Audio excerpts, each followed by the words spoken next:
മലബാറിലെ പ്രധാന പൂരങ്ങളിൽ ഒന്നാണ് മലപ്പുറം ജില്ലയിലെ അങ്ങാടിപ്പുറം തിരുമാന്താംകുന്ന് പൂരം. വള്ളുവനാടിൻ്റെ പരദേവതയായ ശ്രീ തിരുമാന്താംകുന്ന് ഭഗവതിക്ക് 21 ആറാട്ടോടുകൂടി 11 ദിവസം നീണ്ടു നിൽക്കുന്നതാണ് ഈ പൂരം. മീനമാസത്തിലെ മകയിരനാളിലാണ് പൂരത്തിന് ആരംഭം. ഭഗവതിയുടെ ആറാട്ടിനായുള്ള കുട്ടിയുറക്കവും ആറാട്ട് കഴിഞ്ഞുള്ള കുട്ടിക്കയറ്റവുമാണ് പൂരത്തിൻ്റെ പ്രധാന ആകർഷണം.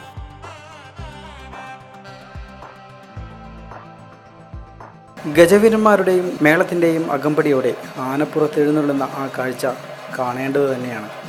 8-ാം പൂരത്തിന് ഭഗവതിയോടൊപ്പം ശിവനും ആറാട്ടിന് എഴുന്നള്ളുന്നു. 10-ാം പൂരത്തിന് പള്ളിവേട്ട.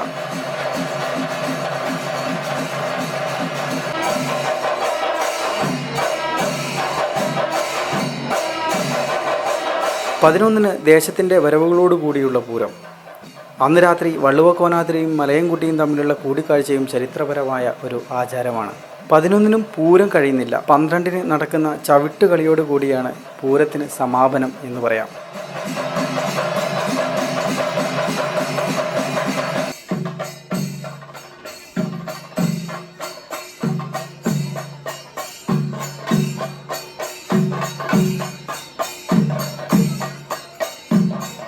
പതിനാറാം നൂറ്റാണ്ടിൻ്റെ തുടക്കം മുതലുള്ളതാണ് തിരുമാന്താംകുന്ന് പൂരം എന്ന് ചരിത്രരേഖകൾ പറയുന്നു. ഓട്ടംതുള്ളൽ, കഥകളി, കൂത്ത്, തായമ്പക, മേളം തുടങ്ങി നിരവധി ക്ഷേത്രകലകളും ഈ ഉത്സവ ദിവസങ്ങളിൽ തിരുമുറ്റത്ത് അരങ്ങേറുന്നു.